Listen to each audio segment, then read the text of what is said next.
여러분 이렇게 읽으면서 발견한 게 뭐예요? 하나님께서 애굽도 구원하시고 또 아수르도 구원하시고 지금 애굽과 아수르를 심판하는 그런 문맥 속에서 갑자기 나온 말씀입니다. 그날이 언제 날인지 모르지만 하나님이 정하신 그날에 애굽도 구원하시고 아수르도 구원하시고 더더군다나 이스라엘과 애굽과 아수르를 동일선상에 놓으시고 세 나라를 향하여 내가 복을 주겠다. 그리고 너희는 나의 백성이다. 그 놀라운 말을 합니다. 그죠? 우리 이제까지 성경을 읽으면 애굽과 아수르는 항상 악의 세력이에요. 하나님을 대적하고 하나님 백성들을 괴롭히고 하나님 뜻을 어기고 우상 숭배하고 그래서 항상 그들에게는 하나님의 심판이 예언되고 선포되는 그런 나라들인데 오늘 말씀에 보면은 하나님이 애굽도 사랑하고 아수르도 사랑하고 그들을 다 구원하셔서 하나님 백성으로 삼으실 것이라고 하는 놀라운 얘기가 오늘 이 본문 속에 담겨져 있습니다. 그래서 이것을 통해서 앞으로 하나님의 선교의 역사가 이 구원의 역사가 인간의 역사 속에서 어떻게 펼쳐지는가 하는 것을 우리에게 어렴풋이 보여줘요. 이건 아직까지 이루어지지 않은 일들이기 때문에 상당히 궁금합니다. 역사가 어떻게 될지. 자, 뭐 그런 관심을 가지고 새벽 시간이니까 좀 이렇게 응축해서 이 말씀 한번 보겠습니다. 그 제목을 제가 오늘 한 하나님, 한 백성, 한 나라 그렇게 정해봤어요. 한 하나님, 한 백성, 한 나라. 이 제목은 톰 라이트라고 하는 그 신학자가 바울 신학이라고 하는 방대한 책을 쓰면서 그 방대의 소주제로 삼았던 제목입니다. 하나님은 한 분이죠. 한 분 하나님이 계십니다. 여러 민족들이 많은 신을 섬기지만 그런 신은 다 존재하지 않는 우상들에 불과하고 한 분 하나님은 야훼 하나님 한 분밖에 없어요. 그 하나님이 존재하시고 그 하나님이 정하신 때가 되면 온 세상의 인류를 하나의 백성, 다 하나님의 한 백성이 됩니다. 한 백성이 되고 이 세계는 하나님의 한 나라가 돼요. 한 나라가. 그래서 하나님의 구원이 이루어지는 거죠. 하나님의 나라가 이 땅에 이루어지는 거예요. 그것을 이사야가 예수님이 오시기도 한 700여 년 전에 하나님 이사야를 통해서 이 예언을 주셨고 이것을 말씀하고 있습니다. 여러분 제가 로마서 강의할 때 전 세계에 몇 개 정도 나라가 있다 그랬어요. 기억이 나시나요? 그 이제 어느 것을 기준으로 삼느냐에 따라서는 달라지지만 UN 기준으로 하면은 대만을 포함해서 196개라 그랬죠. 근데 중국은 이제 대만 인정하지 않죠. 왜냐하면 중국은 한 나라 정책을 쓰고 있습니다. 그래서 이번에 홍콩 사태도 터진 것이고, 그러나 대만은 독립국가죠. 그래서 196개 나라가 있고, 그러나 이제 비독립국가, 뭐 영국령, 미국령, 뭐 이런 데들이 있죠. 사이판, 괌, 뭐 이런데 이런 다 합치면은 총 245개가 있다 그래요. 245개 나라가. 인종과 민족은 제가 조사해 보진 않았습니다만 상당히 많은 언어가 있고 인종이 있고 민족이 있죠. 언어가 다 달라요. 그래서 세계 공통어는 영어고 우리말만 가지고는 우리나라에서 비행기 타고 나가면은 쓰지 못하죠. 우리나라 말 언어가 다 달라요. 그러나 원래 인류는 언어가 다 하나였죠. 바벨탑 사건 이전에는 다 인류의 언어는 하나였어요. 말하고 의사소통하는데 불편함이 없었습니다. 그런데 인간이 죄 짓고 바벨탑 쌓으려고 할 때 하나님 내려오셔서 언어를 흩어버리셨어요. 그래서 의사소통을 못하게 하시려고. 그래서 이 많은 언어가 일어났지만은 여러분 이제 오순절날 생각나시죠? 성령님께서 임하시고 교회가 탄생할 때에 그때 그들이 방언을 했는데 거기 와 있는 사람들이 다 그 지중해 연안에 몇십 개 국가에서 온 사람들이에요. 유대인들이지만 자기 모국어를 잘 몰라.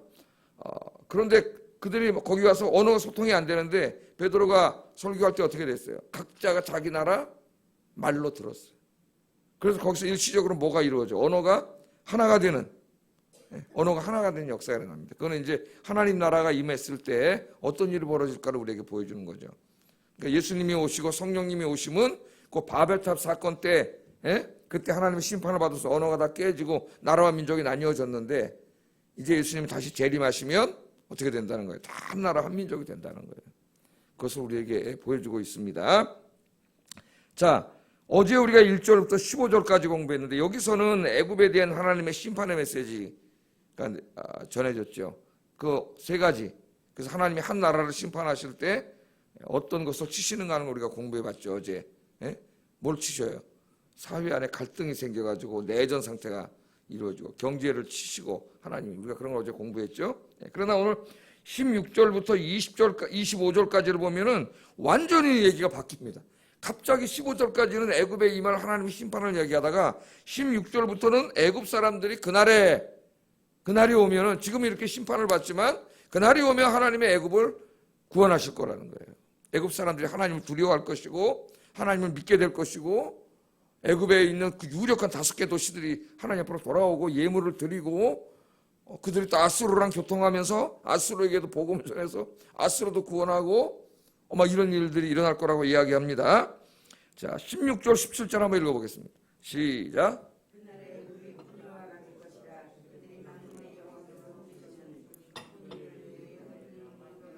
떨며 두려워할 것이며 유다의 땅은 애굽의 두려움이 되리니 이는 만군의 여호와께서 애굽에 대하여 정하신 계획으로 말미암음이라.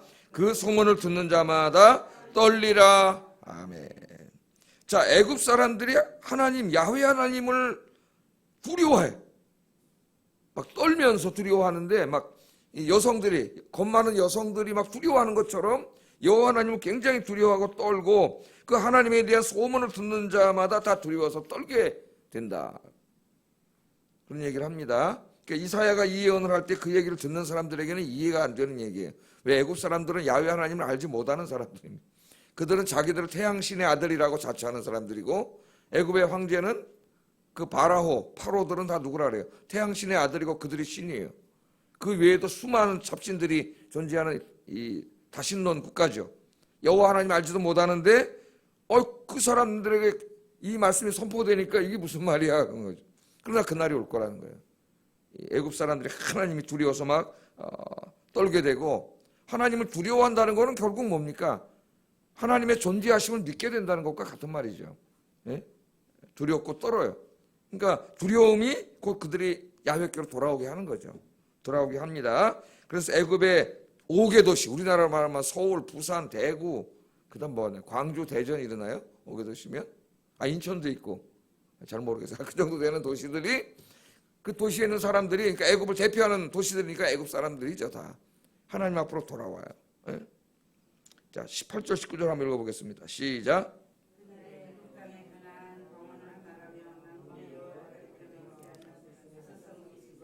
그중 하나를 멸망의 성읍이라 칭하리라. 그날의 애굽 땅의 중앙에는 여호와를 위하여 제단이 있겠고 그 변경에는 여호와를 위하여 기둥이 있을 것이며. 5개 도시가 하나님 앞으로 돌아오는데 사람들이 하나는 또 멸망의 땅이라고 이야기하고, 이 예언이 어떻게 성취되는지는 자세히는 다 모르지만 하여튼 중요한 것은 여호와를 위하여 제단이 있겠고 그 변경에는 여호와를 위하여 기둥이 있을 것이며, 온 애굽 땅의 사람들이 하나님을 믿게 된다는 거예요. 그러니까 지금 이집트입니다. 잘 보세요. 이제 앞으로 역사가 어떻게 진행되는지. 이집트 사람들이 하나님을 믿게 된다는 거예요. 자, 특별히 이들이 어떻게 하나님을 믿게 되냐면은 이제 이들이 어떤 나라인지 모르지만 압박을 당하게 될 건데, 그때 그들이 하나님 앞에 부르짖게 되고 하나님이 그들을 도와주셔. 그래서 그들이 여호와 하나님을 믿게 되고 감사의 예물을 드리고 뭐 이런 일들이 벌어질 거라고 20절 21절에 이야기해요. 또 한번 읽어보겠습니다. 시작. 이는 그들이 그 압박하는 자들로 말미암아 여호와께 부르짖겠고 여호와께서는 그들에게 한 구원자이자 보호자를 보내서 그들을 건지실 것임이라. 여호와께서 자기를 애굽에게 알게 하시리니 그날의 애굽이 여호와를 알고 제물과 예물을 그에게 드리고 경배할 것이요 여호와께 서원하고 그대로 행하리라. 아멘. 여호와께서 그 자신을 알린다 그랬어요. 애굽이 어떤 큰 압박을 당하고 고통을 당할 때 하나님 그들을 도와주셔가지고 스스로가 계시하는 거죠. 알린다는 말은. 하나님은 항상 알려주시죠. 하나님 알려주시지 않으면 우리가 하나님 어떻게 알았겠어요. 그들에게 알려주셔서 하여튼 애굽 사람들이 하나님을 믿게 되고 제물과 예물을 드리고 예배 드리고 그런 놀라운 일들이 벌어질 거다. 그렇게 말합니다. 지금은 어떻게 하고 있어요? 이사야 때는 심판이 임하고 있잖아요. 지금은 심판이 있지만 하나님이 날이 되면 이런 일이 벌어질 거다. 그게 이제 22절의 결론입니다. 22절 한번 읽어보겠습니다. 시작. 그들이 여호와께로 돌아올 것이라. 여호와께서 그들의 간구함을 들으시고 그들을 고쳐주시리라. 아멘. 그러니까 우리가 항상 현재의 모습만 보면 안 됩니다. 현재 우리가 보면은 저 이슬람 국가들, 저 수많은 나라들이 절대로 하나님 앞에 돌아올 것 같지가 않죠. 예? 그러나 돌아온다는 거예요. 예? 놀라운 이야기를 해요. 돌아온다고. 지금도 그런 꿈을 가진 선교사님들이 목숨을 걸고 그 땅은 못 들어가도 아프가니스탄은 못 들어가도 또 그 주변에 좀 들어갈 수 있는 곳에 가서 복음을 전하고 막 성경을 번역하고 이런 일을 하고 있죠. 이 꿈을 꾸고 있는 거예요. 이사야서에 이 하나님 말씀하신 꿈을 꾸고 있는 겁니다. 자, 그래서 이 말씀을 우리가 첫째로 한번 적용할 첫 번째 적용점, 그죠? 이 말씀 우리가 어떻게 적용할까? 우리에게는 적용이 되냐면은 애굽은 하나님을 대적하는 악의 대명사예요. 악의 대명사. 절대 하나님 믿지 않을 것 같은 민족이죠. 하나님이 애굽에 가지도 말라 그랬어요. 말을 구하러도 가지 말고 애굽에 가지도 말라 그랬는데 여기서는 구원의 메시지를 전하고 있습니다. 그럼 우리는 여기서 하나 묵상해야 될 게 뭐냐면 우리가 지금 살고 있는데도 전도를 우리가 이제 해야 되는데 어떤 사람은 보면 절대 믿지 않을 것 같은 사람, 저 사람은 절대 복음이 들어가지 않을 사람이고 지금도 막 기독교를 욕하고 있고 그런 사람들이 있어요, 우리 주변에. 그런데 오늘 이 말씀을 보면은 포기하면 안 된다는 걸 알게 됩니다. 하나님의 애굽을 향하여 계획을 가지고 계신다 그랬잖아요. 예? 우리를 향하여만 계획을 가지고 계시는 게 아니에요. 지금 하나님 박해하고 있는 사람들, 싫어하는 사람들, 막 인터넷에 욕지거리하고 막 이런 사람들, 기독교를 박해하는 자들, 별 우리나라에 다 있습니다. 전 세계 다 있는데 그들을 향해서도 하나님이 다 계획을 가지고 계시고 그들 가운데도 하나님 택하신 백성들이 있어요.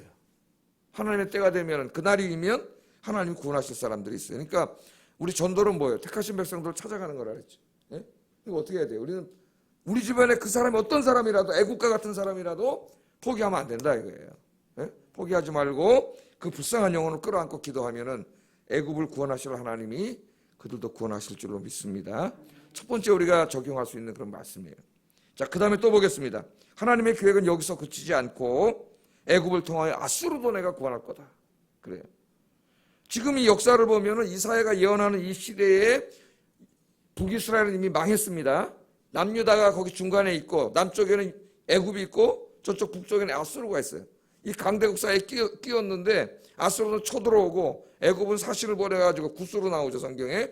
유다와 연합하자 그러고 이 유다에 있는 하나님 백성들은 도대체 뭘 의지하고 어떻게 살아야 될지만 혼란스러운 상황이라 그랬죠. 하나님이 구스의 사신들도 다 돌려보내라고 내가 너희를 지켜줄게. 그래서 히스기야 왕 때 18만 5천 명을 천사를 보내서 아수르 군대를 하나님 다 죽여버리시죠. 이런 일들이 벌어질 때입니다. 그러니까 아수르도 이때 뭐예요? 악의 대명사예요. 그런데 놀라운 일을 하나님 말씀하세요. 23절에 보면 그날의 애굽에서 아수르로 통하는 대로가 있어. 지금 전쟁하고 있습니다. 두 나라가 싸우고 있는데 대로가 있어. 아수르 사람은 애굽으로 가고 애굽 사람은 아수르로 가며 애굽 사람과 아수르 사람이 함께 하나님을 믿게 된다. 그러니까 이 애굽을 통해서 지금 이집트를 통해서 중동이 변화되는 이런 그림이 보여집니다. 여기 하나님께로 돌아온 이런 그림이 보여지고 있어요. 자, 그렇게 해서 하나님이 어떻게 하시느냐? 24절 25절 읽어봅니다. 시작.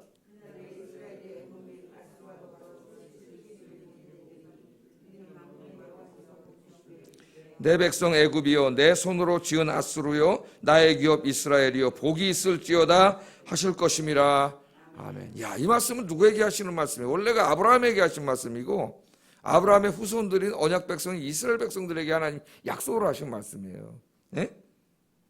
아브라함을 택하시고 내가 네 후손을 택해서 내가 너에게 복을 주고 내 언약 백성으로 삼을 것이다.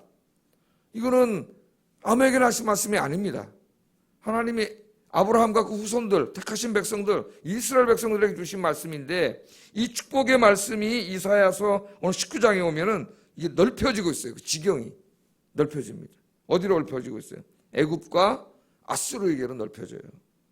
이스라엘이 애굽 및 아수르와 더불어 세 나라가 세계 중에 복이 되리라. 지금은 유다 나라만 하나님의 나라입니다. 애굽도 사악한 나라고 아수르도 사악한 나라고 자기 국가의 이익을 위해서 뭐 동맹하자 그러고 쳐들어오고 지금 뭐 그런 나라들이고 우상을 숭배하는 나라들이고 하나님을 조롱하는 나라들이에요. 이제 우리 이사야 37장에 가서 보면 알겠지만 아수르 군대가 쳐들어와 가지고 그 뭐라 그래요? 하나님을 막 조롱하죠. 니네 하나님이 너희를 도와준다고? 히스기야 왕이 그런 말을 해도 믿지 말라. 니네 하나님이 어떻게 우리를 도와주냐? 우리한테 어떻게 이기냐? 그러면서 막 하나님을 모독하고 있는 그때예요. 예? 그러니까 그 사람들이 하나님을 믿어서 무슨 하나님의 백성이 되고 이스라엘과 동일하게 복을 받고 이런 건 상상도 할 수 없는 시대인데 하나님은 이 전쟁의 와중에서 현재만 보는 게 아니라 먼 미래의 일을 하나님의 때에 하나님이 정하신 때에 일어날 일들을 미리 다 보여주는 거죠. 두 나라를 하나님이 구원하실 것이다 그렇게 말합니다. 여기서 우리가 깨닫는 것은 이스라엘만이 하나님의 백성이 아니고 애굽도 하나님의 백성이고 아수르도 하나님의 백성이 그들이 지금 악을 행하고 우상을 숭배하고 있고 심판을 받고 있지만 하나님의 마음은 심판이 아니에요. 그렇게 해서 깨닫게 하심으로 그들도 다 하나님의 백성으로 만드는 게 하나님의 마음이다. 그래서 엊그제도 우리 공부했잖아요. 탕자의 비유도 배우고 잃어버린 양 비유도 배우고 하나님 정말 기뻐하시는 일은 온 열방이 회개하고 하나님께로 돌아오는 거. 그러면 하나님은 너무나 기뻐하시고 잔치가 열려요. 그걸 알기 때문에 땅끝까지 이르러 복음 전하러 가는 거죠. 사람들이. 자, 이것은 하나님의 약속의 말씀으로 반드시 이루어집니다. 그럼 이사야가 예언을 하고 이집트에는 이 말씀이 잠시 이루어진 적이 있어요. 언제냐면 예수님이 이 땅에 오셔서 십자가에 죽으시고 부활한 이후에 그 초대 기독교 시대에 1세기, 2세기, 3세기 이때에 이 에집트는 상당 기독교 국가였습니다. 특별히 알렉산드리아 같은 곳에 이런 곳이 기독교 국가였어요. 그러니까 저 이슬람 오스만 투르크 세력이 쳐들어와가지고 북유럽을 점령하기 전까지는 북유럽은 다 기독교 국가였습니다. 애굽은 상당한 기독교 국가고 아마 그때 사람들은 이사야 말씀이 우리나라에 다 이루어지네? 이랬을 거예요. 그런데 그만 오스만 투르크 세력이 쳐들어오죠. 그 지중해 연안에 북아프리카를 다 장악해서 지금은 다 이슬람 국가가 돼버렸어요. 다시 거기에. 지금도 선교사님들이 가 있고 우리 동교 선교사님들 에집트에 가 있고 지금 좀 자유롭잖아요. 거기는. 한번 이루어지나 했는데 다시 이루어지지 않았어요. 한 도시는 멸망을 받는다는데 그게 그 말씀인지 하여튼 막 갖다 찍어다 붙일 수는 없으니까 이루어지지 않았습니다. 그러나 아수르는 지금 어떤 나라예요? 지금으로 말하면 저 이라크, 그죠? 이라크 쪽, 이란 조금하고 이쪽으로 다 있는 지금 다 이슬람, 세계 최고의 반기독교 국가들이죠. 이슬람 국가들이에요. 이 나라들이. 근데 이 나라들은 한 번도 무슨 복음이 들어가서 그 나라에 기독교가 융성한 적이 없습니다. 이 나라들은. 그런데 하나님이 정하신 날에 그런 일이 벌어진다. 그러니까 이것은 하나님의 종말론적인 약속으로 봐야 됩니다. 아직 이루어지지 않았습니다. 그러니까 앞으로 여러분 중동의 역사를 이제 잘 보세요. 앞으로 이집트를 중심으로 해가지고 거긴 전부 다가 뭐 이슬람 국가들인데 그 나라들이 하나님께로 돌아온다 그랬으니까 여호와를 두려워하게 되고 하나님께로 돌아와 예배하고 예물을 드리고 우리가 지금 하고 있는 것처럼 이런 일이 이루어진다 그랬으니까 앞으로 여러분 그 지역이 정치적으로 또 어떻게 문화적으로 어떻게 변화되고 어떤 일이 벌어지는지 잘 지켜보세요. 자, 그러면 이 말씀을 우리가 보면서 정말 그런 일이 이루어질까? 지금으로서는 뭐 전혀 아닌 것 같죠. 안 될 것 같죠. 예? 그러나 여러분 한 150년, 200년 전에 우리나라를 생각해 보면은 하나님의 역사는 놀랍다는 걸 알 수 있어요. 우리나라도 뭐 하던 나라예요. 예? 우리나라에 공식적인 선교사가 들어온 것은 1885년 4월 5일 부활절 아펜젤러와 언더우드가 처음으로 들어왔죠. 우리나라에 선교사로 들어왔습니다. 그때 그 26살 먹었는데 하나는 의사고 하나는 목사예요. 언더우드는 목사고 아펜젤러는 의사인데 두 사람이 이 땅에 들어올 때 26살 먹은 청년인데 그들의 마음 어땠겠어요? 바로 그 직전에 어떤 나라입니까? 우리나라가. 예수 믿는 사람 다 목 잘라 죽인 나라예요. 수만 명이 죽었어요. 무시무시한 나라입니다. 그때 당시에 왕이 고종인데 물론 고종이 허락하에 이제 선교는 얘기도 못하고 교육과 의료 두 가지로만 허락해서 들어온 거죠. 이 사람들은 선교는 아니에요. 두 가지로 들어온 거예요. 그러나 이 두 사람이 들어오기 19년 전인 1866년에 그때는 고종의 아버지 이하응 대원군이 이제 지배할 때인데 세국 정책을 펴가지고 그 제너럴 쇼머너를 타고 대동강으로 들어왔던 그 토마스 선교사가 거기서 어떻게 돼요? 순교하게 되죠. 기독교 박해국에 불과 20년 전만 해도 어마어마한 기독교 박해국에 이 두 청년이 복음을 가지고 이제 그것도 교육과 의료 예수님에 대해서는 입도 뻥끗 안 하겠다. 그럼 그것만 가지고 들어온 거예요. 그때 조선이 선교가 이루어지리라고 이 사람들이 생각했을까요?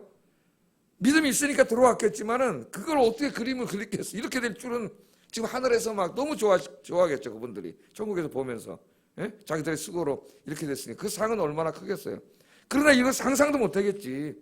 이런 일이. 불과 뭐 20년 전에 여기 기독교를 죽이던 것인데. 그러나 제물포에 들어오면서 그 두 사람이 부활절 아침에 기도한 내용이 여러분 인터넷에도 있고 여기서 직접 가서 보시면 여기 우리 동네 가까우니까 아마 성경 공부하신 분들 가끔 갔을 거예요. 가서 그거 보면 거기 써 있죠. 이 부활절 사망의 그림자로 갖춰진 이 동토의 땅 어둠의 땅에 주님의 복음의 빛이 생명의 빛이 부활의 빛이 비추게 하소서. 야, 는 그 기도를 읽으면은 읽을 때마다 눈물이 나와요. 여러분에도 한두 번 읽어드렸지만은 한 100번 읽어드리고 싶어. 눈물이 나와요. 그런데 정말 어떻게 됐어요? 이 놀라운 일이 벌어졌잖아요. 이 놀라운 일. 그러니까 지금 이 약속이 이제 이루어질 겁니다. 언제인지 몰라요. 그날이 하나님 정하신 그날이 언제인지 모르지만 이 날이 반드시 이루어진다. 우리 모두가 이 믿음을 가지고 우리가 선교하는 거예요. 우리 주변에 도저히 믿지 않을 것 같은 저 사람들도 주님의 은혜로 언젠가는 돌아올 수 있다. 이런 믿음을 가지고 우리가 열심히 복음을 증거하는 겁니다. 그래서 주님 오실 때까지 여러분 이 생명이 닿을 때까지 이 믿음과 확신과 비전을 가지고 열심히 기도하고 복음 전하는 우리 아영교 성도님들 되시기를 주의 이름으로 축복합니다.